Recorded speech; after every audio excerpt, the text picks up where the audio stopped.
Hi everyone, I forgot my tripod, so that's why I'm kneeling like this, and hopefully we can get the videos out pretty good. I had a question about healing.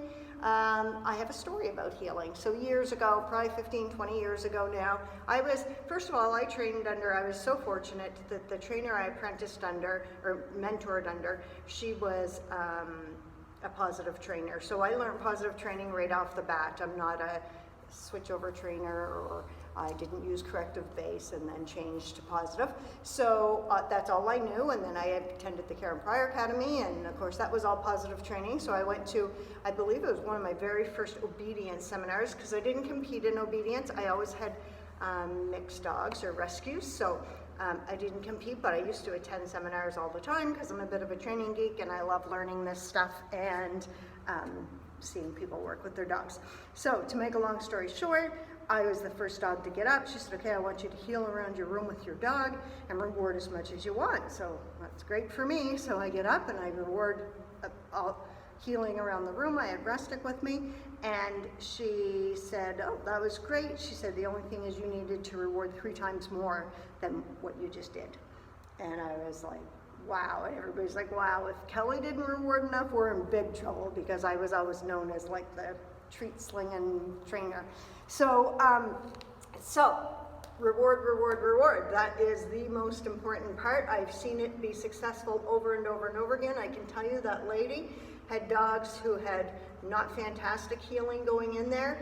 She had them healing beautifully around that room with a nice prance and their head up by the end of the day, just simply by power rewarding position and frequency. So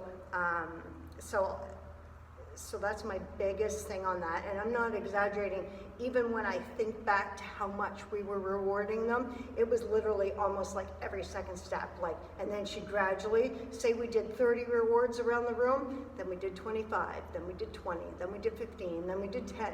And then by the time the end of the day came, and we didn't do it all in a row, we just each say hour, she brought us back up and said, okay, now take 25 treats out and reward.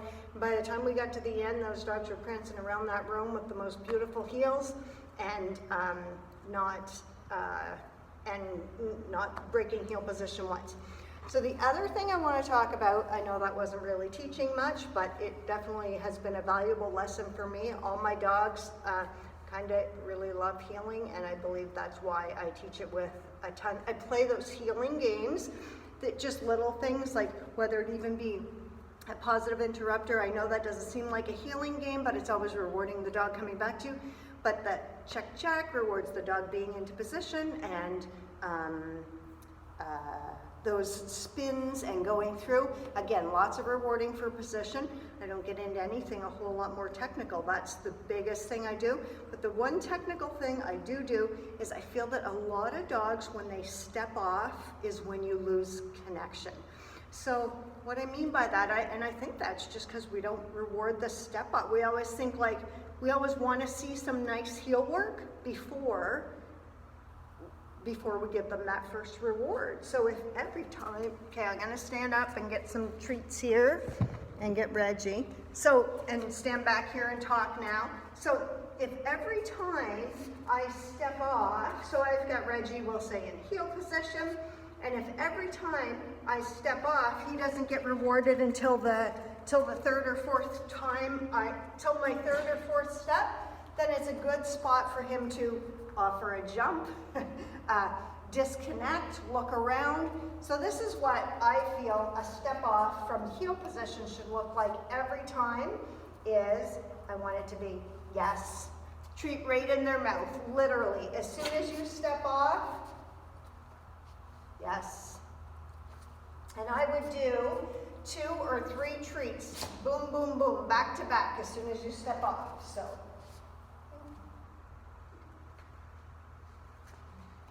Yes, yes. That's how much I want to see rewarding. So now watch, I'm going to do 1 more of those with the 3 treats, boom, right off the bat. Dog gets into heel position, forward. Yes, good boy. So now watch this when I take my 3 steps forward. Forward. So see how he had that I'm hoping you can see well. I'm going to do it one more time. Forward. I just wanted to break that jump there. Just give me 1 second. Forward. Again, I'm just trying to, I don't like that he's doing that jump right off the bat. Forward. That's a good boy. Okay, I'm going to try doing a forward, forward. Nice. So you see how I have that instant attention right off the bat there? So watch again. Forward. Nice, good boy. So I don't need to reward those 3 or 4 steps anymore. Forward. I've got attention right away because I power treated my step off. Good boy, great. So that is what, I know it seems like the easiest basic thing in the world, but that's what I want for you guys to work on this week when I talk about healing. I want you to work that step off, because if you don't have that, you've got nothing. If your dog disconnects as soon as you say forward, then you're playing kind of catch up the entire time. So, so let's try rewarding your forward 3 or 4 times right off the bat, and then I'd like to see some nice little clips of your dog when you give your release cue forward, what we get for them moving forward. Okay? Thanks.